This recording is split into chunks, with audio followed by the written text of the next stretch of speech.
Queridas amigas, amigues, amigos, bienvenidos a este nuevo episodio de Knockout, donde hablaremos de un tema de una tremenda actualidad, las vacunas. Y por eso estamos muy impresionados y conmovidos de contar con la presencia de la doctora Malinali Brianza, quien dejó su laboratorio de inmunología en el Instituto Nacional de Cardiología para venir a atarse los guantes y luchar con el doctor Almanza. ¿Cómo se siente usted? Muy bien, muy contenta de estar aquí con ustedes, Conrado. Muchas gracias. Estamos tremendamente agradecidos de su presencia, de su disposición, doctora. Gracias, igualmente. Y en la esquina opuesta tenemos al doctor Julio Almanza, quien también ha dejado su cátedra en la Universidad Metropolitana Ixtapalapa para venir con nosotros. Muchísimas gracias, doctor. No, al contrario, muchas gracias por la invitación. Un agradecimiento enorme por este espacio. Todos esperamos, ¿no?, que sea una pelea limpia. Claro, así debe de ser. Sí, el doctor Almanza tiene en su mejor esquina el apoyo de una muy experimentada manager, Blanca Salces. Puede inyectar. Y también en la esquina opuesta tenemos a Luis David de Todos los Santos apoyando a la doctora Brianza. Les recordamos que este es un encuentro pugilístico, de pugilismo de conocimiento, de investigación, de imaginación, de conversación. Intenso, breve, son 3 rounds. Solamente cada uno inicia con una pregunta. Lo importante no es tanto la exactitud en responder a la pregunta, sino en el viaje que comienza con ella. Vamos con la primera pregunta. La primera pregunta es, ¿quién introdujo a México la vacunación contra la viruela? El doctor Balmi. ¡Wow! ¿La calle? ¿Pero usted está de acuerdo? Definitivamente, sin embargo, es importante no solo retomar la primera vacuna, sino el programa como tal de vacunación, que ha sido un éxito muy grande. Quien tuvo la osadía de implementarlo fue el doctor Jesús Kumate, quien fue secretario de Salud en algún momento en nuestro país. Y esa visión que tuvo el maestro Kumate, como muchos lo conocemos, pues fue el brindar la salud a todos los mexicanos, principalmente enfocado en los niños. Entonces, su aportación ha sido muy importante para la salud en México. Yo tuve la fortuna de ser becario justamente del doctor Jesús Kumate en su momento. Bajo la distinción de investigador nacional nivel 3, tiene la facultad de tener alumnos de posgrado como becarios y yo tuve fortuna de tener esa beca. ¿Y lo Me siento muy vacunaron? honrado. En su momento sí, por supuesto, de recién nacido y todas las que me tuvieron que aplicar de niño, por supuesto. Ojalá el doctor Balmis lo hubiera hecho 200 años antes. Ojalá los españoles lo hubieran traído la vacuna con la enfermedad. Digo, ya. Que de hecho, históricamente hubo una propuesta, una imposición por parte del rey español de vacunar a toda Latinoamérica, justamente porque había ese brote tan grande con respecto a la viruela, y esa estrategia pues sirvió para dar algo de salud a los nuevos terrenos españoles que habían conquistado. Reparar un poco del Sí, daño no, que ya habían después que lo utilizaron como arma, digo, hubiera estado ya sin limpiar. Pero ellos no sabían que era el arma. Bueno, ellos no sabían. es Lo verdad. mismo que la varicela, ¿Cuál? la viruela. Es un tipo parecido de virus, pero no es el mismo virus. El virus ya está erradicado y ya. Y el programa de investigación en inmunología, en cardiología, el Instituto Nacional de Cardiología, ¿cuándo inició? ¿Y por qué se abrió un centro de investigación en inmunología? En realidad, inmunología es un departamento de investigación que pertenece al Instituto Nacional de Cardiología. Tenemos varios departamentos en donde se aplica hacia la parte clínica y hacia la parte de investigación básica. Nosotros pertenecemos hacia la parte clínica. Entonces, exactamente no conozco la fecha en la que empezó el departamento de inmunología. Hemos tenido varios cambios en el departamento. Yo soy prácticamente de las nuevas adquisiciones del departamento. Y bueno, básicamente nos empleamos para hacer investigación en torno a enfermedades autoinmunes. Obviamente, por las necesidades del instituto, hacemos investigación enfocada en alteraciones cardiovasculares. Y bueno, cada uno de los investigadores vamos a desarrollar los temas de nuestro interés y nuestra línea de investigación. Entonces yo, aparte de eso, estoy metida en alteraciones de sueño, autoinmunidad y vaya. Fascinante, pero autoinmunidad es una de las líneas principales. ¿Qué es? La autoinmunidad es cuando se genera una respuesta inmunológica en nuestro propio contra, ¿no? O sea, es cuando nosotros producimos anticuerpos que a nosotros mismos nos pueden llegar a afectar. El concepto y los términos de antígeno-anticuerpo, que ahora ya son tan populares, tienen que ser mucho más explicados para que la gente nos pueda entender un poco más estos conceptos. O sea, es como cuando comes muchos tacos en lugares muy improbables para que no te enfermes de comer tacos. Es como una cosa muy superficial de explicar las vacunas, claro. Pero a final de cuentas hay algo de cierto en esa resistencia que se genera contra bacterias que pueden existir en esa alimentación o en esos alimentos poco higiénicos. O sea, las mismas que te defienden son las que te comen. En este caso de la autoinmunidad, De la así es, autoinmunidad, así es. Y hay ok. varias enfermedades que tienen ese concepto básico de la autoinmunidad. Una de ellas es la diabetes tipo 1.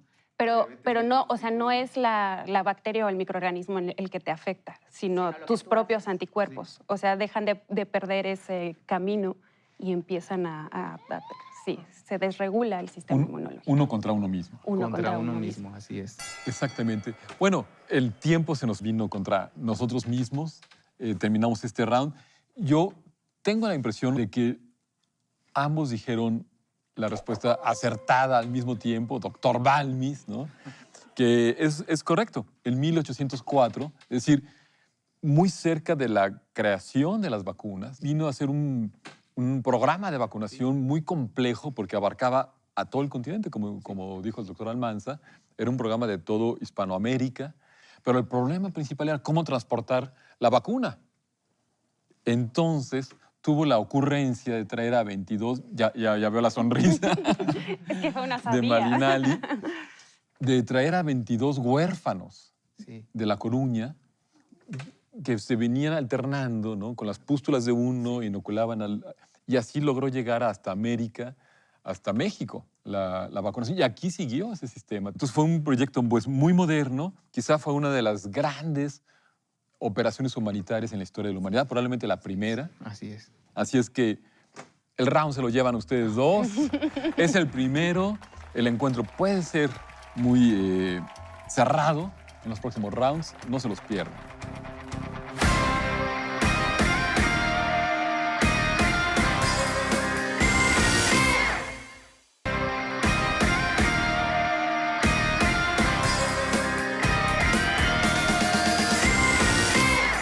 Este es el segundo round de nuestro episodio dedicado a vacunas.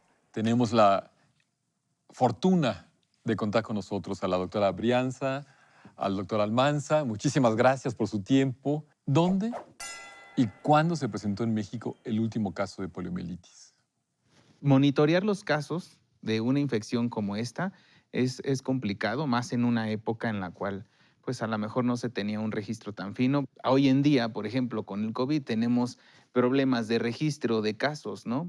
Vienen las estadísticas de fin de semana, siempre hay un descenso en los números, pero transcurre el lunes y entonces vuelve a subir mágicamente, ¿no? Entonces es muy complicado realmente llevar el registro de las enfermedades, por lo tanto, una fecha exacta que se tenga respecto a esto, pues habrá alguna aproximación, sin embargo, no creo que sea muy real la fecha que se puede encontrar. Es que yo siento feo cuando dicen erradicar al virus, digo, ¡ay, es una especie en peligro de extinción ahorita, el Merece SARS-CoV! vivir.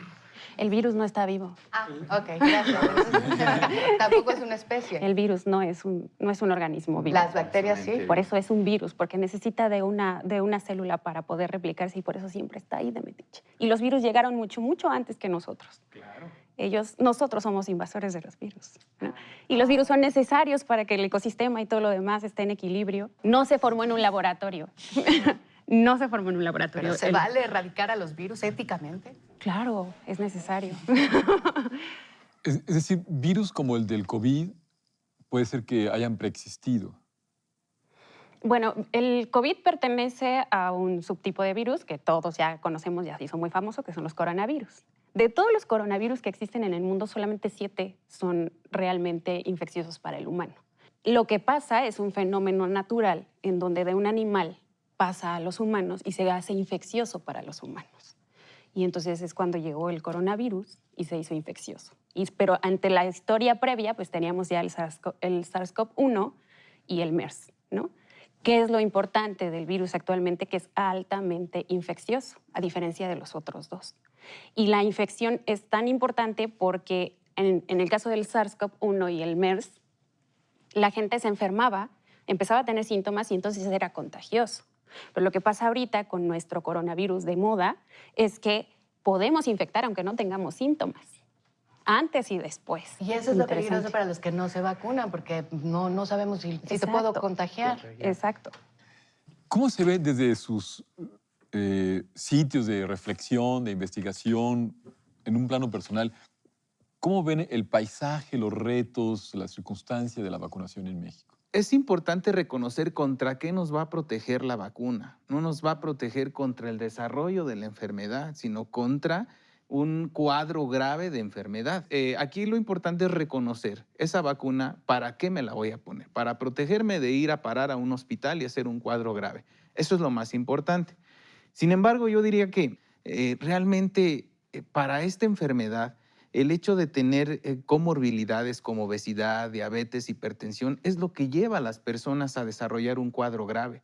Personas que no tienen estas comorbilidades realmente padecen la enfermedad de manera leve, moderada, y no llegan a desarrollar cuadros tan graves como sí lo hacen las personas que tienen comorbilidades. Y por eso usted está indagando una molécula que pueda servirnos contra Alguna la de estas hipertensión, la enfermedades. obesidad. Exacto, tenemos un proyecto actualmente en donde tratamos de encontrar moléculas que tengan la peculiaridad de servir para tratar la obesidad, la diabetes y la hipertensión.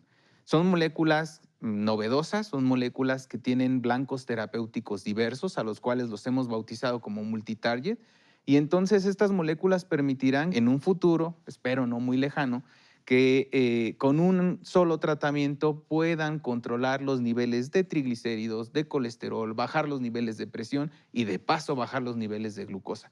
¿Dónde las buscamos? Las buscamos en nuestra fuente natural, que son las plantas medicinales. Ahí es donde tratamos de encontrar moléculas como de este tipo. Pues a buscar, ¿no? Hay que hacer una Claro. partida de búsqueda, vámonos todos. ¿En qué plantas se podrían encontrar estas? Tenemos una planta que es muy conocida por todos, que tiene un potencial muy importante que se llama Hibiscus abdarifa. Hibiscus abdarifa, conocida popularmente como Jamaica. Justamente en la Jamaica encontramos dos moléculas que tienen la peculiaridad de bajar la glucosa y bajar los lípidos. Todavía nos falta sobre hipertensión, pero en ese sentido vamos explorando más plantas medicinales. Y las infecciones vaginales. Probablemente La sí, receta de hecho cuando sí. estás Para todo, embarazada, la de hecho, panacea a través de la Jamaica. Tomen agua de Jamaica, amigos, ¿ya ven? Pero sin azúcar. Pero sin azúcar, sin Con azúcar. azúcar, pues al fin te regula la glucosa. Wow. ¿Y cuál es el mensaje para todos nuestros amigos antivacunas? Aprovechen. Híjole. Aprovechemos a mandarles ¿Me un puedo poner saludo. los guantes? Sí. Venga, yo aquí lo detengo. Es que de verdad todos entendemos el miedo que nos genera lo nuevo, ¿no? La invasión del virus, todo el fenómeno social que estamos desarrollando. Pero debemos confiar en que tenemos la tecnología, la ciencia y los científicos para poder desarrollar rápido estrategias que nos permitan hacerle frente a una pandemia, ¿no? Si nosotros nos vamos a la historia, si nos vamos a la peste negra, si nos vamos a la viruela, lo que ya habíamos hablado previamente, o sea, realmente fue un fenómeno social espantoso y ahora tenemos ya tanta sofisticación, tanta capacidad de análisis tan detallado, tanta biología molecular, tantas cosas que ya es, por favor, les imploro, ¿no? Que no piensen en ellos, que piensen en las criaturas, ¿no? Hay que pensar en los chiquitos. O sea, no podemos seguir permitiendo que la desinformación de la vecina que se puso la vacuna, que a lo mejor se desmayó, pero la señora no había desayunado, tenía un ayuno intermitente que está de moda de 1000 horas, y se desmayó por eso, no por la vacuna. O sea, sí podemos tener efectos adversos por la vacuna, pero estamos hablando de una persona en 1 millón. ¿Y cuántos nos puede causar la gravedad de una infección por coronavirus? Es un mensaje que cierra nuestro segundo round de una forma contundente. En México, el primer brote epidémico de poliomielitis ocurrió en un México de posguerra en 1946.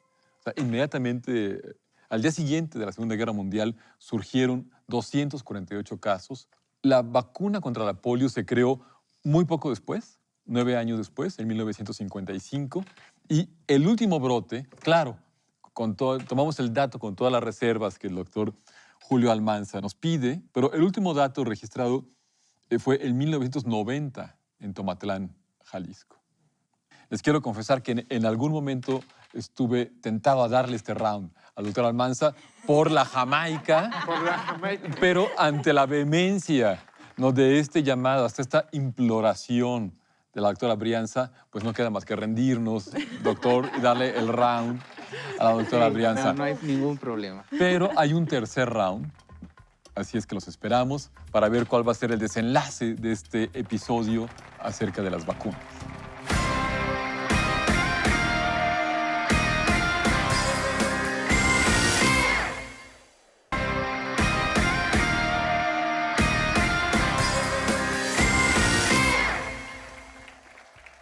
Tercer round de Knockout dedicado a las vacunas. Nuevamente, muchísimas gracias, doctora Brianza, doctora Almanza. La pregunta es, ¿cuál es el nombre de la vacuna mexicana contra el COVID-19? Yo te podría decir que ninguno, porque originalmente no es mexicana, se llama Patria, pero originalmente no es mexicana. O sea, tenemos la intervención de muchos otros países y muchos otros laboratorios que se apropie la vacuna como mexicana. Tengo mis reservas. Es que ya le dimos la nacionalidad. Sí. No es importante bautizar los productos que se generan porque a final de cuentas son para el bien de la humanidad. Y hoy en día la colaboración científica es un aspecto importantísimo que necesitamos porque gracias a eso se han dado avances significativos en ciencia.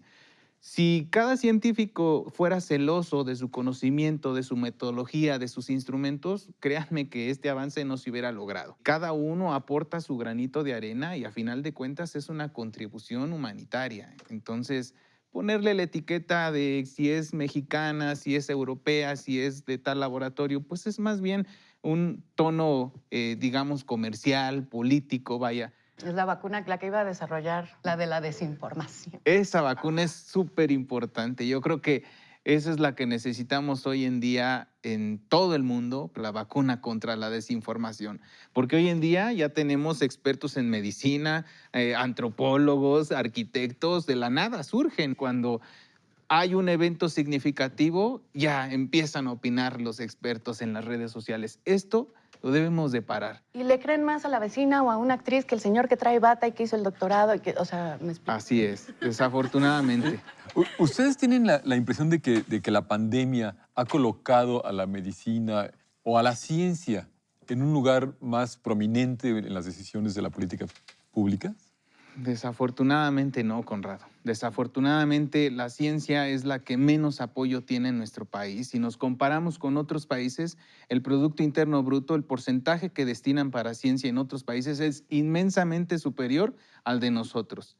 Y más allá de eso, todavía hay recortes en presupuesto para ciencia. Entonces, debe ser importante para los políticos revisar estos aspectos porque sin ciencia no hay progreso. Definitivamente. En su caso, doctora, ¿cuáles son los obstáculos frente a los que se encuentra usted? Híjole, Conrado. Ponte los guantes. No, es que la verdad, sí, estoy completamente de acuerdo con el doctor Almanza. Tenemos mucho recorte presupuestal. O sea, nosotros trabajamos para generar conocimiento, pero nuestro producto final son las publicaciones. Son publicaciones de muy alta calidad, avaladas por pares, que están en revistas internacionales de alto prestigio. Pertenecemos al Sistema Nacional de Investigadores. El doctor Almanza es SNI 2, ¿no? Por ejemplo. Y debemos tener una productividad y un impacto científico muy grande, ¿no? Muy, muy importante. Pero, ¿qué sucede cuando dejas de tener los recursos para hacer investigación? ¿Qué sucede cuando dejas de tener el apoyo de los gobiernos y el apoyo social, Conrado? ¿No? Eso es bien, bien importante. Digo, no necesitamos palmaditas en la vida para ir caminando y hacer investigación, pero necesitamos credibilidad de nuestra sociedad, ¿no? Cuando tú llegas y te esfuerzas y trabajas y estudias, porque pasamos muchos años de nuestra vida estudiando, y llegan y te dicen, no, pues es que mi vecina me dijo que con una marca verde de polvitos puedes bajar de peso y puedes hacer magia, ¿no? Y toda la investigación que viene atrás, ¿qué? Tú preguntas qué hace un investigador y, pues es un investigador, ¿no? La gente tampoco sabe qué somos los investigadores, ¿no? Son Y cuál es fifís. nuestra... Exacto, somos fifís, somos ladrones, somos becarios que pues estamos quitando dinero al Dinero gobierno, del ¿no? Al erario pueblo. público. ¿Y por qué va a mantener a ese, no? Ahora, por un lado están los antivacunas y por el otro hay los que ya se pusieron la Moderna, la Pfizer, la Astra, la no sé qué, que dices, güey, yo no mezclo el alcohol con la marihuana, ¿qué onda con su...? Pero si tuvieran el entendimiento de cómo funciona una vacuna, cómo está diseñado todos los procesos, a lo mejor hasta lo pensarían 2 veces. ¿Y para qué mezclo un adenovirus con un RNA mensajero? O sea, no, pero pues, ¿qué es? Si yo puedo tener acceso, yo me que pongo todo y ya me voy a Estados Unidos y ya hago acá y ya me vacuné y todos Volvemos a mueren. lo mismo, la desinformación. Exacto. ¿Y Conrado. cómo se puede combatir esta desinformación? Mira, y yo creo que es una tarea de la sociedad mexicana que debemos de inculcar desde niños. Primarias, desde el preescolar, deben de ser incisivos sobre la ciencia, lo que hace un científico. De hecho, ahí nació mi gusto por la ciencia, en realidad.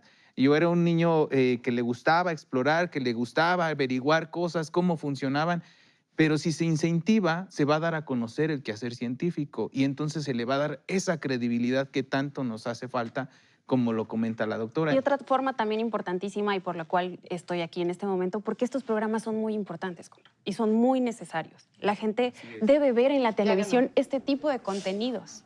O sea, no podemos pasar en las redes sociales nada más con el chisme, con el video del vecino, ¿no? O sea, debe existir este tipo de cosas que nos acerque un poco más el conocimiento de una forma amena, ¿no? Me faltaron mis guantes, pero de una forma amena a la población. Es indispensable y también es trabajo de nosotros. ¿Ustedes piensan que la cultura mexicana, en términos generales, es una cultura que ha sido tradicionalmente insensible a la ciencia? Es decir, por motivos religiosos durante mucho tiempo. Puede ser, Conrado, porque en realidad la religión ha influido de manera importantísima en nuestra sociedad. Una gran parte de la población mexicana le hace más caso al cura, al párroco, sobre algún instrumento, alguna forma terapéutica para tratar algo, que al mismo médico. No debemos de estar peleados, ciencia y religión. Se debe de entender cada uno en su área de competencia. Y creo que las nuevas generaciones lo van entendiendo. En medida que ellos apoyen este entendimiento, la sociedad también va a hacer caso de esta diferencia y de contextualizar. Una cosa es ciencia y otra cosa es religión. Doctora, pues estará de acuerdo en que el llamado a combatir la infodemia que nos lleva en contra de la ciencia, en contra de la vacunación, en contra del avance médico, es un punto importante del doctor Claro. Almanza. Le damos el round. Lo apoyo ¿no? por completo. Y Gracias. debemos decir que efectivamente, o sea, aquí en México decimos hay una vacuna mexicana, que es la vacuna incluso patria. Pero esta vacuna pues, se desarrolla en Nueva York, ¿no? En el Hospital del Monte Sinaí, en la Universidad de Texas, en Austin. Y aunque está en periodos de prueba todavía, ¿no? en la fase 3, esas pruebas se están desarrollando también en Vietnam y en Tailandia. Entonces, la ciencia misma nace como una colaboración internacional. No tenemos por qué imputarle nacionalidades donde no las hay. Entonces, pues nos encontramos en una circunstancia en la que la doctora Brianza ganó el segundo round, el doctor Almanza el tercero, el primero fue un luminoso empate. Así es que terminamos este fabuloso episodio de Knockout sobre las vacunas en un empate general, global. Y les agradecemos muchísimo el tiempo que han dedicado Gracias a ustedes, Conrad. a este programa. A todos ustedes del público tan querido, los esperamos en nuestro siguiente episodio de Knockout, donde no se trata de perder el conocimiento, sino de ganar.